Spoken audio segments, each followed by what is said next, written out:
Os preços da cesta básica, dos combustíveis e de vários outros produtos não vão subir em maio. As tarifas de serviços públicos também não vão ser reajustadas este mês. 28 mil metalúrgicos da Alto Latina voltam ao trabalho. A Polícia Federal começa a dinamitar os aeroportos clandestinos na região do Yanomami. Condenados os acusados do sequestro do empresário Abílio Diniz. Morre no Rio o comediante Zé Trindade. Veja agora no Jornal Nacional. A Cássio coloca o Sports Gear no seu pulso. Desafie os competidores com sinais gráficos. Cássio Yacht Timer. Aventura no céu com dados prévios de voo. Cássio Skywalker. Conquiste uma montanha. Cássio mostra pressão e altitude barométrica. Alti Depth Meter. Cássio Sports Gear de alta tecnologia. Perfeito. Não fique aí surpreso de ver uma mulher fazendo um comercial sobre investimentos. Afinal, se tem alguém que entende de economia nesse país, são as mulheres. Em casa, nas ruas, no trabalho. Por isso, siga meu conselho. Aplique em renda fixa Bradesco. Você aplica hoje e já sabe quanto vai ganhar. Em matéria de economia, quem está dando o recado são as mulheres. Renda fixa Bradesco. O papel do momento.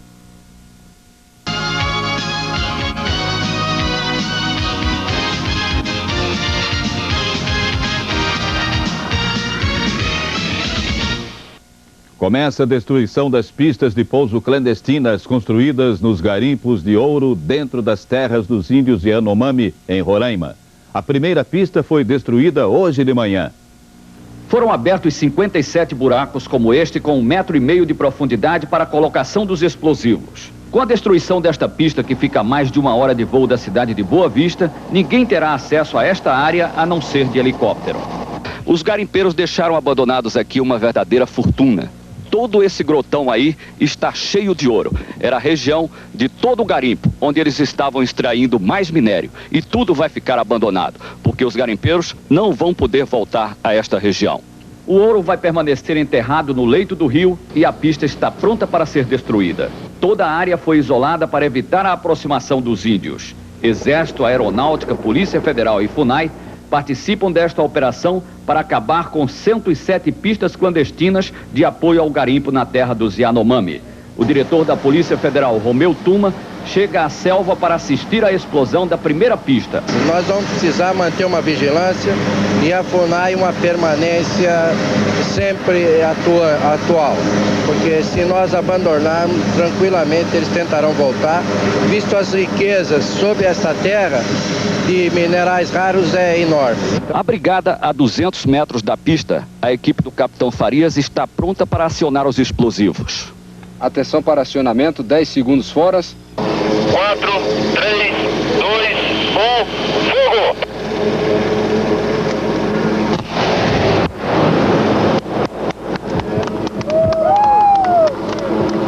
Em menos de 10 segundos é destruída a maior pista dos garimpos de Roraima, que levou quase 1 ano para ser construída, a um custo aproximado de 20 milhões de cruzeiros. Acompanhe a explosão de outro ângulo com imagens gravadas do helicóptero. Foram usados 700 quilos de explosivos ao longo da pista.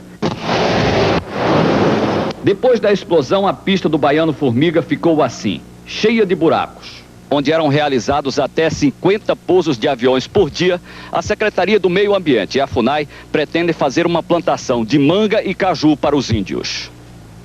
Sai a sentença para os 10 sequestradores do empresário Abílio Diniz. Todos eles foram acusados de extorsão mediante sequestro. Abílio Diniz foi sequestrado no dia 11 de dezembro do ano passado e libertado 6 dias depois. Durante o sequestro, o empresário ficou escondido nesta casa na zona sul de São Paulo. Os sequestradores não tiveram tempo sequer de pedir o resgate. Na noite de 16 de dezembro, a polícia prendeu 2 chilenos e o líder do grupo, o argentino Humberto Paz. Ainda de madrugada, os policiais cercaram a casa onde estavam o empresário e os outros 7 sequestradores. Depois de 35 horas de negociação, eles libertaram o refém e se entregaram. Eram 3 chilenos, 2 canadenses, 1 argentino e 1 brasileiro, Raimundo Costa Freire. Todos foram levados para a penitenciária do estado. 9 dias depois, na presença do juiz, 7 sequestradores negaram a participação no sequestro. Os outros 3, Humberto Paz, o irmão dele Horácio e o brasileiro Raimundo Freire, disseram ao juiz que o sequestro foi feito para arrecadar dinheiro para um grupo político que tinha como objetivo ajudar os pobres da América Latina. Os advogados de defesa dos sequestradores pretendiam que o sequestro do empresário Abílio Diniz fosse considerado um crime político e a quadrilha julgada pela Justiça Federal. Mas isso acabou não acontecendo. O juiz Roberto Caldeira Barioni, da primeira vara criminal da Justiça Estadual, considerou que os sequestradores, muito provavelmente, agiram sob motivação política, uma vez que pretendiam usar o dinheiro do resgate para financiar organizações no Chile e na Argentina. Mas, segundo entendeu o juiz, isto não é um crime contra a segurança nacional e, portanto, a Justiça Estadual é competente para o julgamento. Agora, no início da noite, o juiz Barioni divulgou as sentenças. O líder do grupo, o argentino Humberto Paz, foi condenado a 15 anos de reclusão e multa de 200 salários mínimos. O irmão dele, Horácio Paz, e o brasileiro Raimundo Rosélio Freire foram condenados a 12 anos de reclusão e multa de 20 salários mínimos. O canadense David Spencer recebeu uma pena de 10 anos de reclusão e multa de 100 salários mínimos. Todos os demais sequestradores receberam penas de 8 anos de reclusão e multa de 20 salários mínimos. Os advogados de defesa e a promotoria prometeram recorrer da sentença. A polícia do Rio Grande do Sul descobre um golpe na distribuição do óleo de soja e prende os autores da fraude. A empresa vendia menos óleo do que cobrava dos compradores. A empresa distribuidora de óleo de soja usa um caminhão e 2 caminhonetes para fazer a distribuição. Na carroceria dos veículos, foram adaptados tanques para o transporte do óleo. Cada cliente tem um tonel de 100 litros, que é reabastecido toda semana através de um medidor especial. São estas pequenas latas com capacidade para 10 litros. O golpe era praticado com esse medidor. Os entregadores usavam uma borracha fazendo um fundo falso no gargalo do medidor. A quantidade de óleo distribuída era bem inferior à encomendada pelo cliente. A forma de enganar os clientes era bem simples. Quando a borrachinha estava na medida, nenhum cliente conseguia descobrir se estava ou não a medida cheia de óleo de soja. Só transferindo o óleo para um outro recipiente é possível constatar que, em vez de 10 litros, tem no máximo 100 mililitros no medidor. Esta padaria, que há 4 anos compra o óleo da empresa, decidiu denunciar o golpe. Com a ajuda de fiscais do Instituto de Pesos e Medidas e da Polícia Civil, os funcionários da empresa de óleo foram surpreendidos durante uma entrega. O funcionário tentou esconder, mas as medidas com fundo falso acabaram apreendidas e os 2 foram levados presos pela polícia. No plantão policial, um deles confessou o golpe. Quanto por cento tu acha que era fraudado cada cliente? Se recebesse 100 litros, ele tirava uns 20, 30 litros. Os donos da empresa vão responder por estelionato e podem pegar de 1 a 5 anos de prisão. O índice de reajuste de preços é de 0. E a volta ao trabalho na Alto Latina, em São Paulo. Veja em instantes.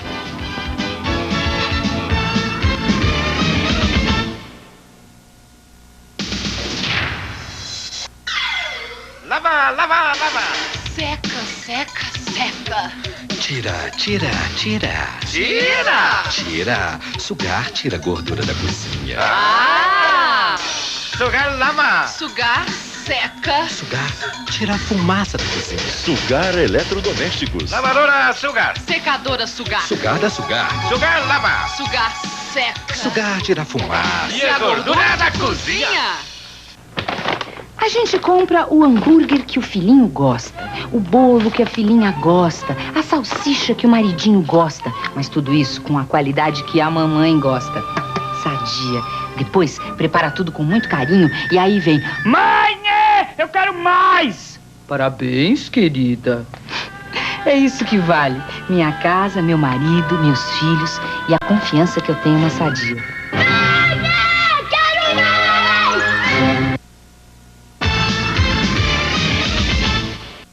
O governo decide que os preços da cesta básica da Sunab, dos combustíveis e de uma lista de produtos não vão aumentar em maio. Os produtos fora da lista estão liberados. O primeiro dia útil do mês começa no Ministério da Economia com a divulgação do teto máximo para reajuste de preços. Como o índice anunciado hoje pela ministra foi zero, os preços na prática não subirão no mês de maio. Com isso, nós garantimos que haverá, nós acreditamos ainda no mês de maio, por conta da queda da inflação, que afinal é o nosso objetivo, nós estaremos preservando a capacidade aquisitiva e o ganho real dos trabalhadores. O índice zero de reajuste só vale para os seguintes produtos: todos os da cesta básica da SUNAB, medicamentos, automóveis, geladeiras, fogões, máquinas de lavar e televisores, cigarro, implementos agrícolas e fertilizantes, cimento e vidro plano. As tarifas e serviços públicos também não serão reajustados no mês de maio. Todos os outros produtos estão com os preços liberados fora do controle do governo. Para o Ministério da Economia, o risco de que esses preços subam é pequeno. O controle da quantidade de dinheiro em circulação não vai facilitar as remarcações. E se ainda assim alguns preços subirem demais, nesse caso, o Ministério da Economia vai facilitar a importação de produtos do exterior para provocar a concorrência com os fabricantes brasileiros. O governo, através do Ministério da Economia, permitirá, através da flexibilização das importações, um controle objetivo dos preços através da administração das taxas de tarifa aduaneira. Na medida em que surja um problema específico, ou se imagina que possa surgir um problema específico, a tarifa será calibrada de maneira adequada a permitir essas importações. O BTN fiscal foi reajustado pela primeira vez no governo Collor. Amanhã, o valor do BTN fiscal vai ser de 41 cruzeiros,7493.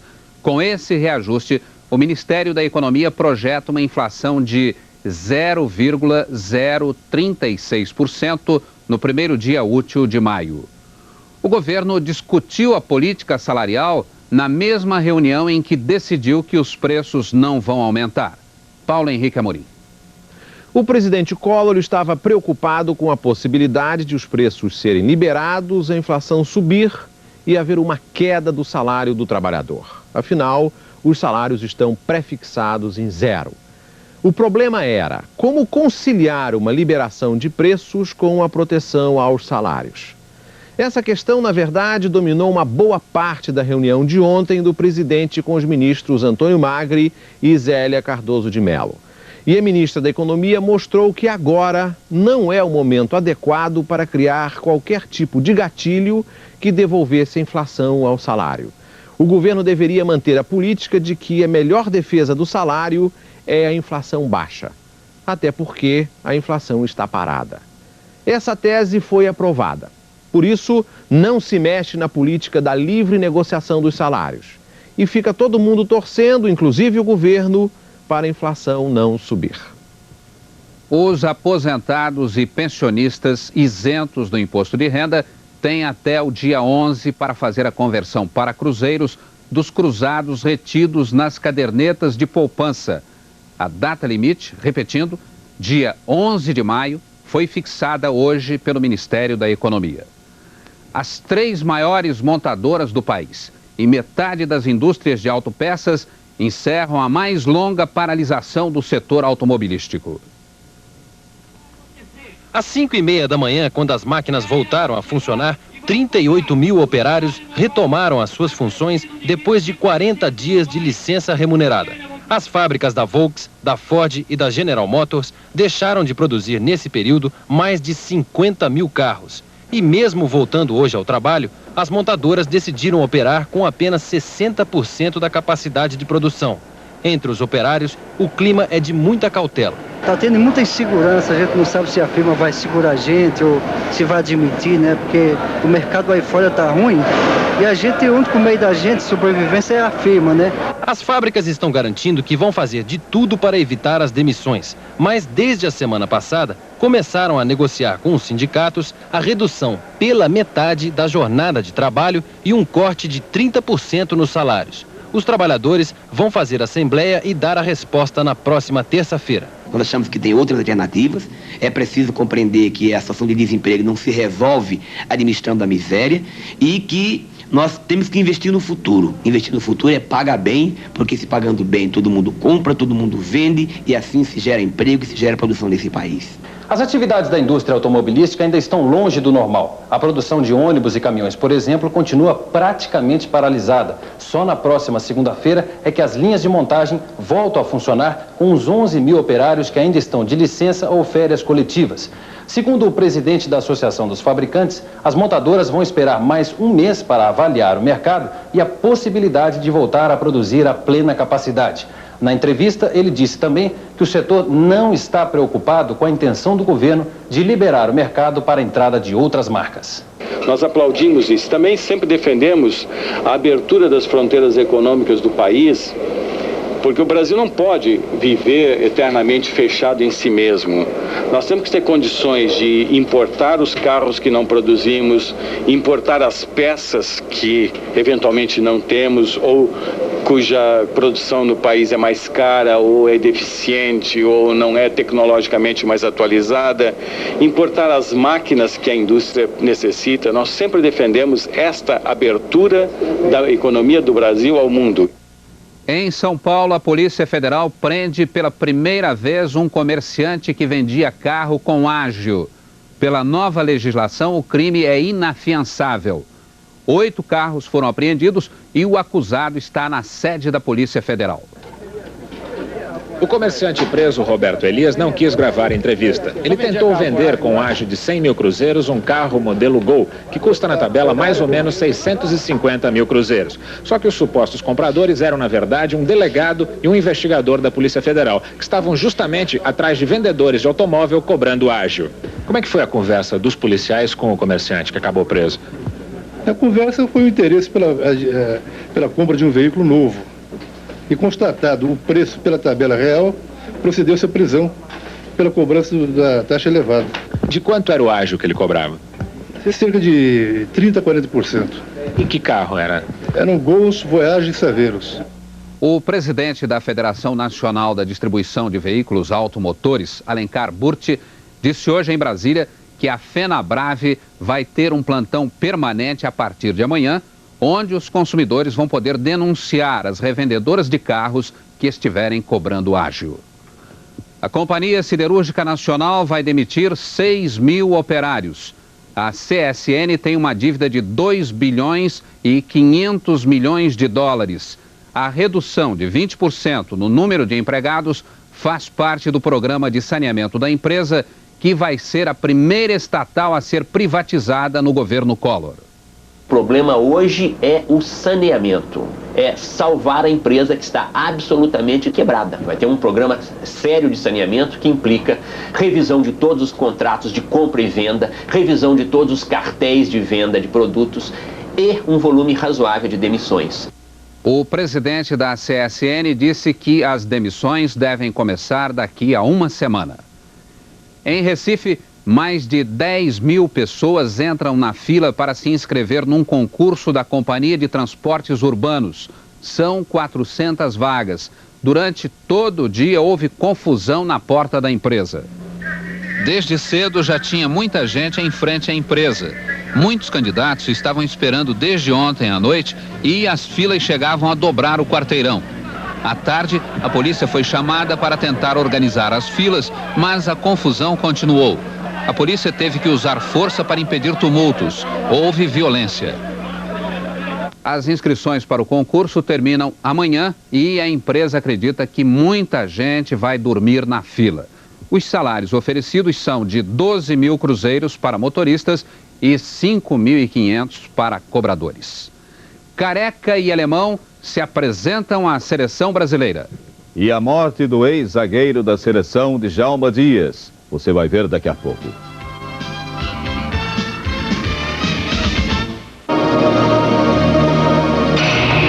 Chegou o Vision, uma nova linha de panelas que você nunca viu antes. Vision é feita de um revolucionário material transparente, cozinha rapidamente e resiste às duras provas do dia a dia.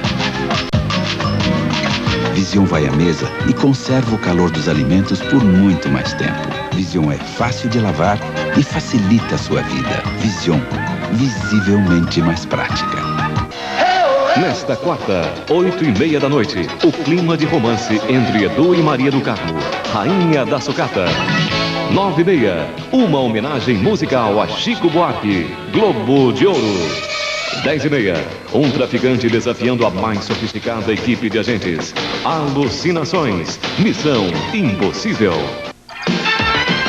A Globo 90 é nota 100.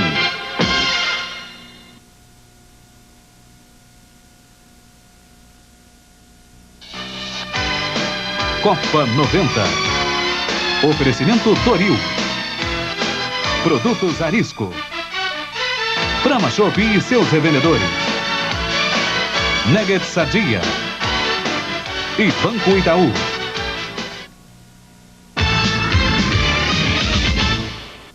Sequestrado na Colômbia, um senador do partido do governo. O senador liberal Román Gomes foi levado por 3 homens que interceptaram seu carro numa estrada no interior do país. A polícia suspeita dos guerrilheiros do Exército Popular de Libertação. Na onda de violência que assola o país, 2 policiais foram metralhados hoje numa rua de Medellín. Lá mesmo, 2 postos da polícia explodiram, deixando dezenas de feridos. Manobras militares dos Estados Unidos no Caribe provocam uma resposta de Cuba no mesmo calibre. A Força Naval Americana está desde domingo na região da base de Guantánamo, a 900 quilômetros de Havana.